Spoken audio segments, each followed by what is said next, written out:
Kataba, which one? Sorry? Yeah, shall I start? Yes, yes. Yeah.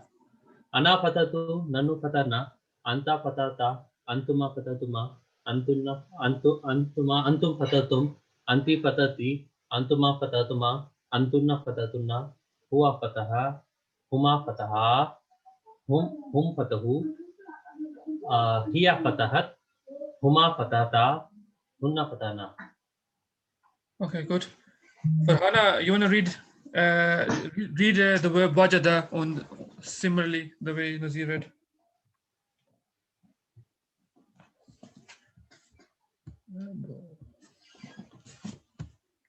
Farhana? Nilofer, you want to read? Assalamualaikum. Wa alaikum salam wa barakatuh. Wajadna. Ana wajadna. I wajadna. Nahnu wajadna. Anta wajadta. Antuma wajadtuma. Antum wajadtum. You all. Anti wajadti. You one she. Antuma wajadtuma. Two she's. Antunna wajadtunna. You all she. Huwa wajada. He huma wajada. They two he whom wajadu. They all he's here wajada. Wajadat she. Huma wajadata. And they two she. Hunna wajadna. Yeah. They all she. What's the ana? Ana? Ana I. Ana. Wajadtu. Ajtu wajadtu. Okay, you said wajadna, that's fine. Okay, that's good. Afrin, you want to read?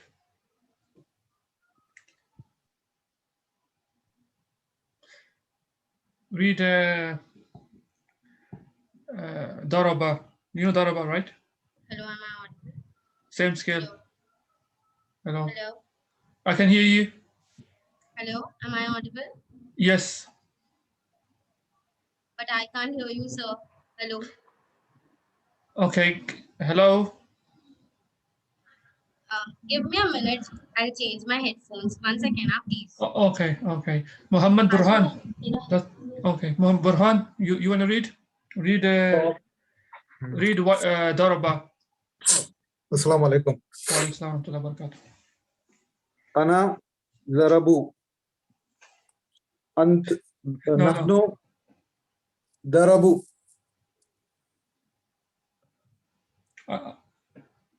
Okay, read Fataha. Fataha, let's see. Read. Okay. Ana fatahtu. Nahnu fatahna. Anta fatahta. Antuma fatahtuma. Antum fatahtum. Anti fatahti. Antuma fatahtuma. Antunna fatahtunna. Huwa fataha. Huma fataha. Hum fatahhum. Hiya Hello, am I audible now? fatahti. Sorry, hiya fatahat. Carry on. Huma. Huma fatahu. Fataha. Fatahata. Yeah. Fatahta. Fatahata. Fatahata. Fatahta. Fatahata. Yeah. Fatahta. Huna fatahna. Okay, if you read the same with Daraba, it's Darabtu, Darabna, Darabta. Like, can you try to read that? See if you could read it. Okay, the darabna,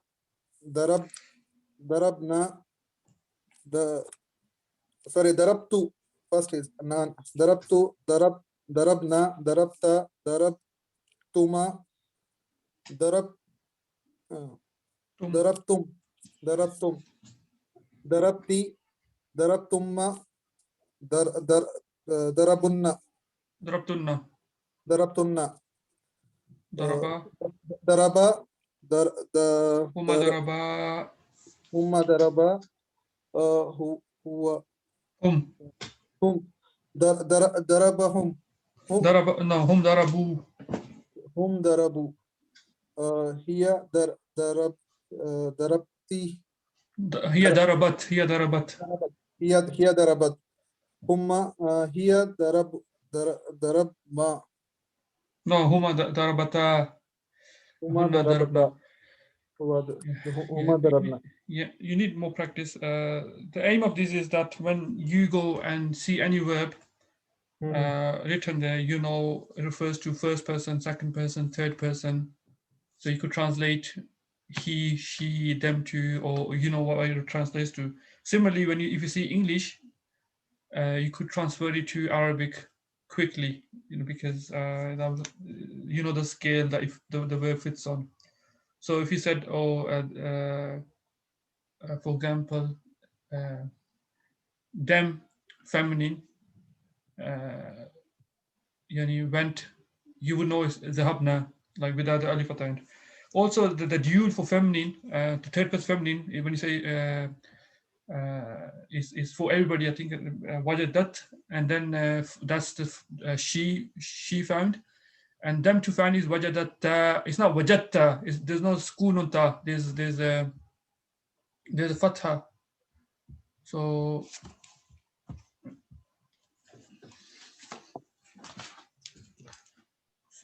it's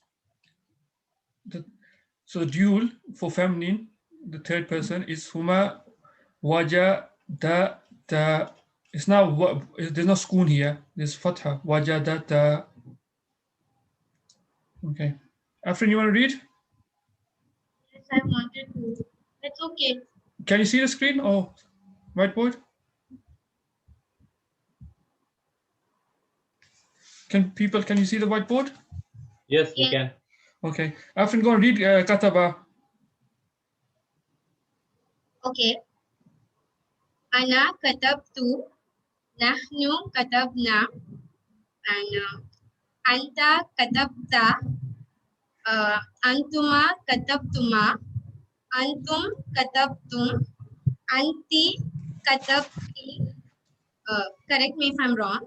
Antuma katabtuma, and antuna katabtuna, huwa kataba, huma kataba with alif, hum katabu, hiya katabat, huma katabata, and hunna katabna.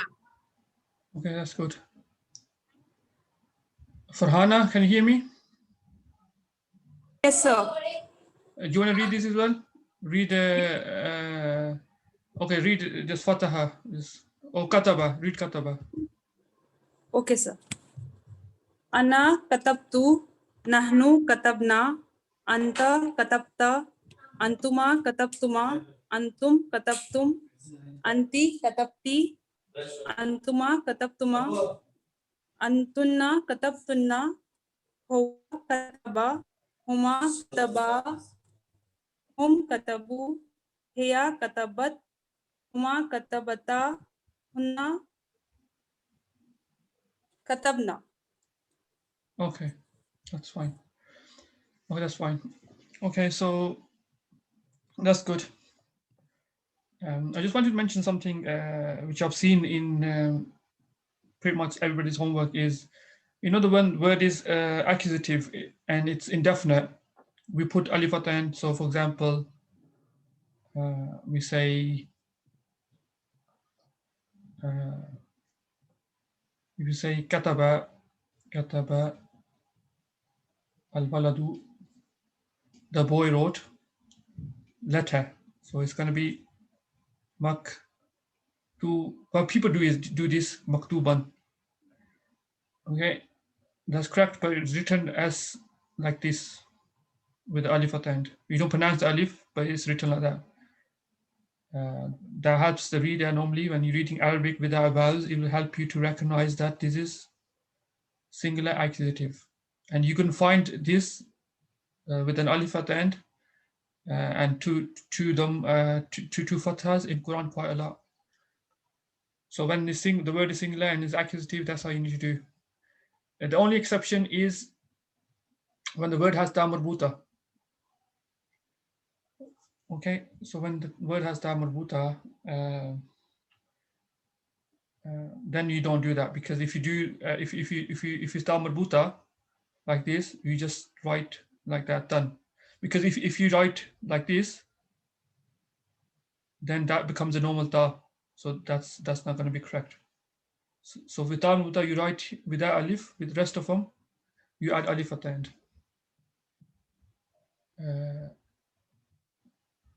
Okay, I think. Is there anything else? 1 second.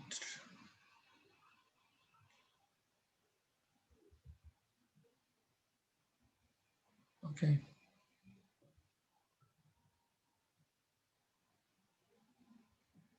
Okay, so today's lesson is chapter 13. And some of these we already done, so it should be easy. So there's some new concepts. And the exercise, I've had a look at the exercises. These are a bit more difficult than the previous chapters, so we need to up our game. So it starts off by mentioning, again, we're continuing with the verb. Here, when he says the verb to be, it means the verb kana. So it's going to have a bit of discussion on kana. Okay. So it's going to have a bit of discussion on kana. The verb to be is kana in Arabic. Okay, so it just emphasizes what we've done already before. So we mentioned that when the verb has attached pronoun, it's always its direct object. So darabani means he struck me.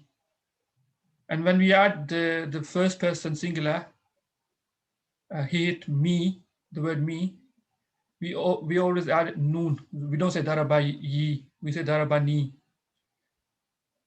And this is known as noon al-waqaya, the noon of protection. I think we've practiced enough on this. And we also mentioned that when the verb is a third person plural, masculine, so them, masculine, more than 3 people, 3 or more people. If it's just a verb, we have the alif at the end. So for example, for wajada is wajadu, they found, right? Wajadu. And we mentioned that when we attach a pronoun to it, the alif drops. Okay, so it becomes wajadu who, they found him.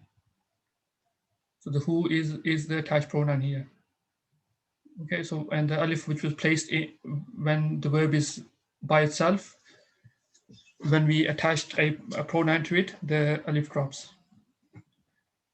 And we also learned that the second person plural, so wajadtum or fatahtum or darabtum, masculine plural, when we had a attached pronoun, what we do is the meme, after meme we put a vowel. So it becomes, for example, wajadtumu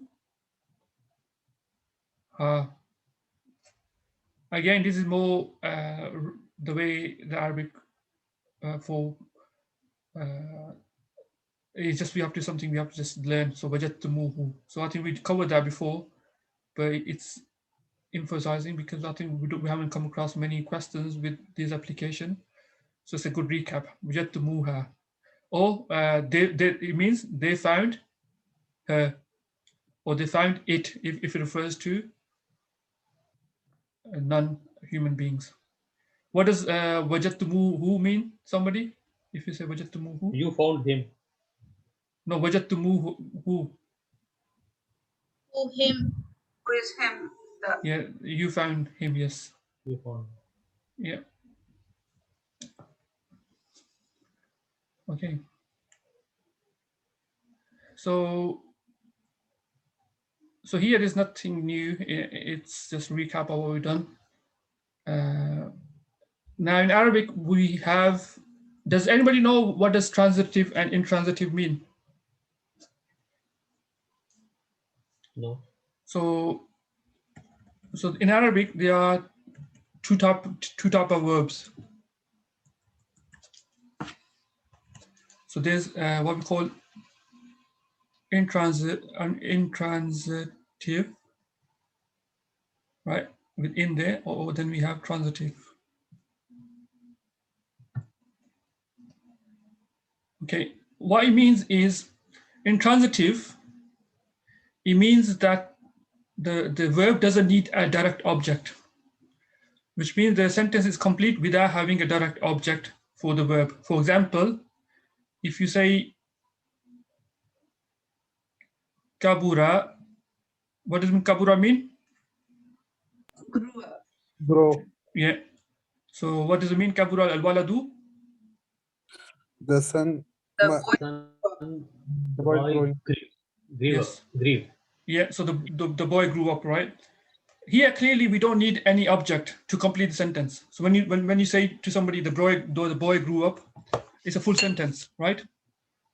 So this is called intransitive, which effectively means it doesn't require an object. Now, then other verbs, you need a object. So for example, if you say daraba, daraba al-waladu, the boy struck Hasanan, the boy struck Hasan. So this verb here, it requires an object, right? Hasanan here, for example. It requires a direct object. So these the verbs which require direct object are known as transitive. Because if you just say the boy struck, what did he strike? Or if you say katabal al-waladu, the boy wrote. Again, it's not a full sentence. What did he write? Or kataba al-rajulu, the man wrote. Maktuban, for example, the man wrote a letter. So here again, it requires an object. Does it make sense? Yeah. Yeah. Okay. Now, in Arabic, there are some verbs which are known as double transitive. What do you think that means? Because two objects. It requires two direct objects. Yes. Very good. Okay. So here it mentions some verbs in Arabic are doubly transitive. Again, they require two direct objects. Normally, we would done verbs which require one object. Normally, direct object. These require take two direct objects. Okay. And obviously, it says we're going to deal in greater detail later on. But it tells you that generally, it gives you some verbs. It says they includes verb of giving, seeing, and thinking. So when the verbs are normally about giving, seeing, or thinking, they probably are going to be double transitive. So example, he gives you example here. He says hasibtuhu. What does hasiba means to consider, right?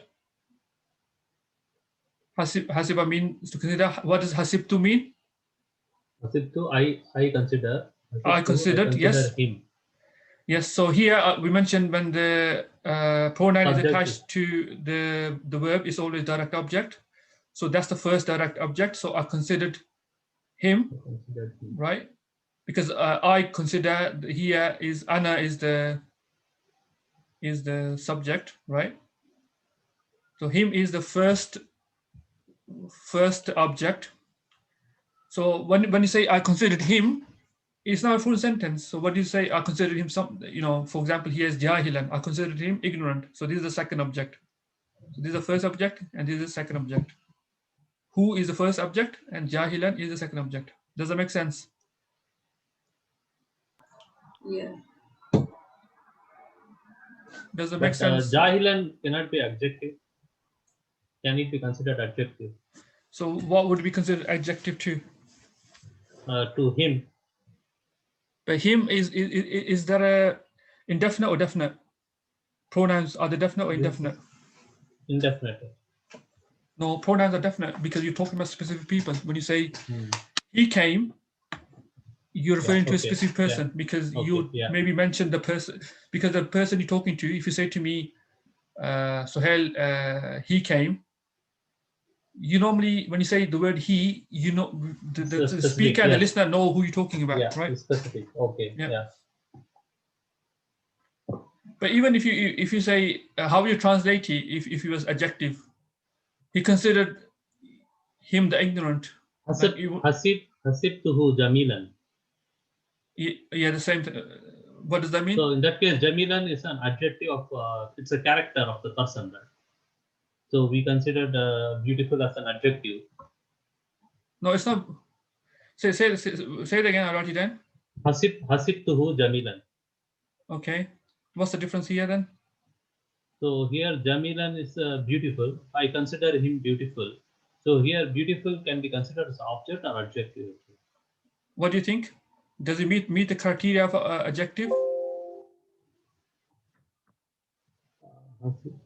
It's not definite. Jamilan is not definite. Where who is definite? Okay. So I considered him beautiful. But if you just learn here that you know this verb hasiba takes two direct objects. So when you see the verb hasiba, then you know it's going to have two direct objects. Hmm. So when you're reading the sentence, Jamilan, you know, it's going to be the direct object. And like I say, adjective doesn't, it's not going to make sense. Because even in English, if you translate it, it's not gonna make some. I considered him the ignorant. Like that's not a full sentence. Hmm. The verb to be, Kana. If you said literally, it means he was. It says is a weak verb. What it means is, you know, verbs which have alif, waw, or ya as root letter, and don't worry too much about it because he's going to cover the later. In the middle or at the end, these are known as weak verbs, mu'tal. So kana was originally kawana, and because there's fatha before it changed to kana. Okay. We will cover this later, so it just mentions, it made a point here. Well, the key thing is that we learn this scale. So again, next lesson, everybody they just learn this scale. I'm not always gonna ask you to learn the scale, but I think this the first couple of times I will ask you to, so you embed it in your head. So it tells you here everything. So for singular, first person, he says kuntu. So he has ana, kuntu, then he says plural, first person, nahnu, kunna, and so forth. So this second person, masculine, and is singular. So what does that refer to? Anybody? That is who. Sorry? Who? It's referring to who. No, it tells here. No, it doesn't. No. As who is Kana? Kana huwa. Huwa Kana. Kunta. No, it's not Ana. Ana is Yasir Dhamma. Kunta is Anta. So Anta, yes. So that's why I'm asking you guys to memorize, because you need to know it really fluently. Okay. And then, so the second, for dual, for second person, is kuntuma. So obviously antuma is Normally same for masculine and feminine. So kuntuma, and then it's kuntum here. Antum kuntum, antum kuntum. Then you have anti kunti, antuma kuntuma again. Again is dual, and then you have antunna feminine. Kuntunna. Kuntunna, Yeah, kuntunna. Yeah. kuntunna, right? Which is here. Yeah. Then you have huwa kana, so third person, singular, kana, huwa kana, huma kana.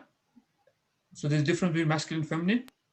And then hum kanu, yes, Hum kanu. yes, hiya kanat, third person, it says here, singular, hiya kanat, feminine, Kanata. huma kanata, yes, Kanata. and Hunna. hunna kunna, Hunna. Kunna. Oh. yeah. So you know the order So kunna is different. Actually. yes, yes, it's different, yeah. So why the way we Because remember, we read that if noon repeats, so it comes as tasdid, like kunana, so it becomes kunna. yes. So again, you know the way we've done it today, ana, nahnu, anta, antum, antum, like that. That's another homework for you guys. Okay, so memorize this verb because this will be different from the other verbs because it's a weak verb. So this is a very crucial verb because it's probably one of the most used verbs in Arabic.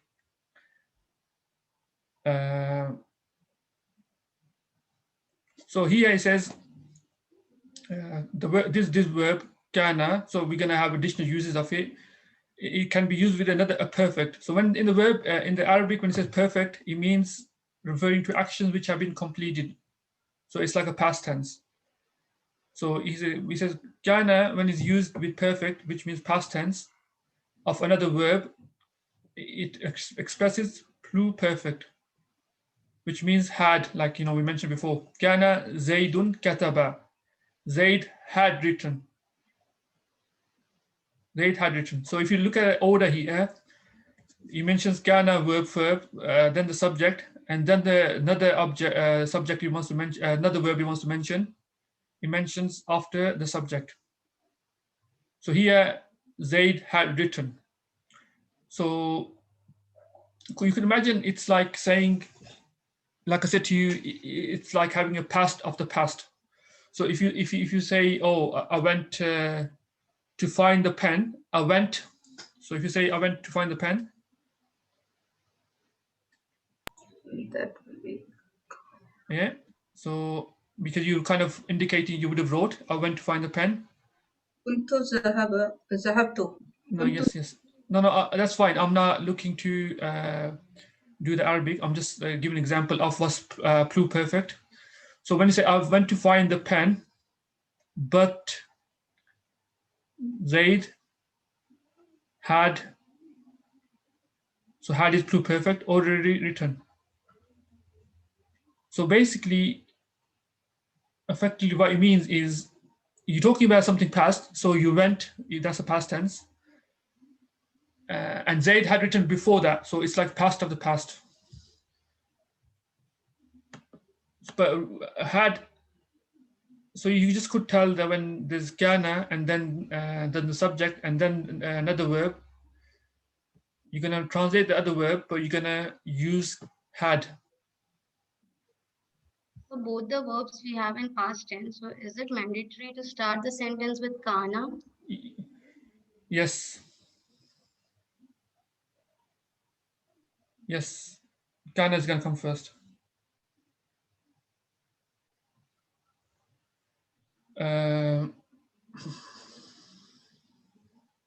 Again, I mentioned before, kana obviously when it comes, we done last lesson, when the verb comes before the subject, it's always singular, right? We mentioned that before. The only thing that can change is gender based on the subject. So here, for example, kana comes, the verb comes first, right? So it's singular, it's kana, third person singular, and it's masculine because it's referring to men. So a rijalu is plural, referring to 3 or more men. And the second verb is because there's no subject after it, it must agree in terms of the number to the subject. So it's sharibu. We can't say shariba. That's incorrect. Because shariba, because there's no verb after it, if you write shariba, it means he drank. Right? Yeah, but if we say Shariba or Rijalu, So if you say shariba rijalu, that's correct, yes. Why is that correct? Because there's a because subject mentioned subject afterwards. comes after, yeah. Yeah. So it's when the same subject meaning, right? No, there's not. There's a slight difference. So what does shariba rijalu mean? The man drank. The man drank. Kana, Man- it the past tense form like with the head. The Okay, man had drunk. the man man had- drunk, right? The man drunk. Sorry, say it again. The man man- drank. It is like the man drank. It's shariba ar-rijalu. That means the man drank. And with kana, it is like man had drunk. Yes, Like a past perfect tense. Huh? yes. So past is called pluperfect. So this is, I didn't learn that in English. I only came across this when I was learning Arabic. So So we read it like past perfect tense.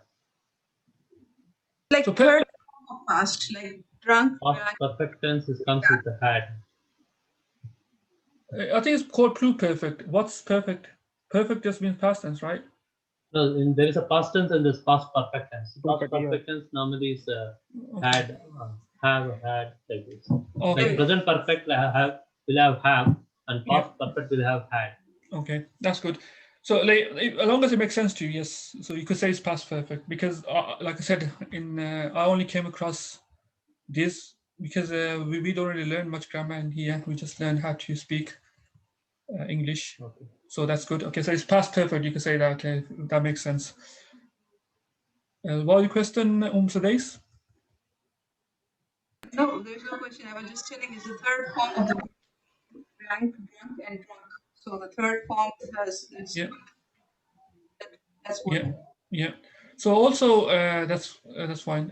Also, kad we mentioned before. It's also makes it past perfect. Okay, or past pluperfect, what we call it. Again, it says here if you want to, you could emphasize. So this is really words of emphasis. Really, like if you learn Arabic grammar, these are emphasis. It's with the same meaning, but this is a bit more emphasized. So kana, again, kana comes first, then the subject. Here we added qad, sharibu. Again, the man had drunk, but this is a bit more emphasis. So if you really argue with somebody, somebody says, give him water, you say, kana rijalu qad sharibu. The men have drunk, or it's a bit more emphasis. Or the men had drunk. Yeah, sorry. Okay. Kana is also used as a copula. What does copula mean? Do you guys know? Like joining. Joining verb, yes. So we have is. Obviously, kana is past tense, so it's gonna mean was or were. Was or were. It's a past tense, right? So he says there's only like this here. It's not. There's no difference to what we done before with verbs. The only thing here is a bit of technical difference because here.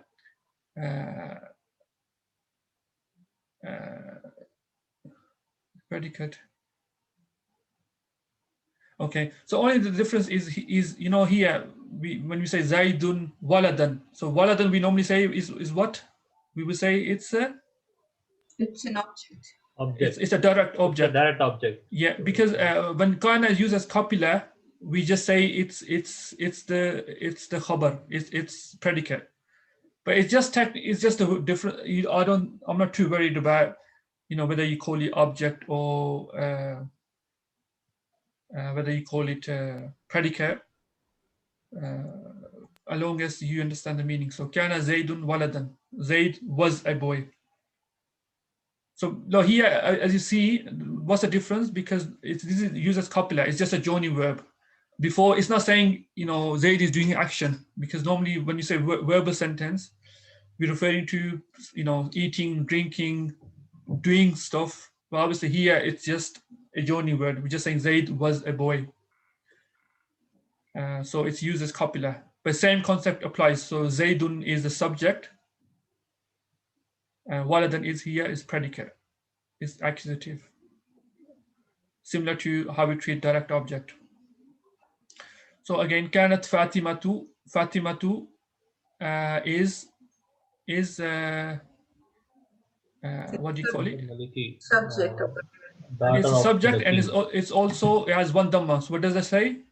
It doesn't have alif lam. that means it's diptote. Diptote, yes. So a lot of the feminine names, pretty much they are normally diptotes. كانت فاطمة ابنة الملكي. So Fatima was, Fatima is the subject. So ibnata, normally we say object. So here it's the predicate. Ibnat al-Maliki, the daughter of the king. Again, it's accusative. Does that make sense? Yeah.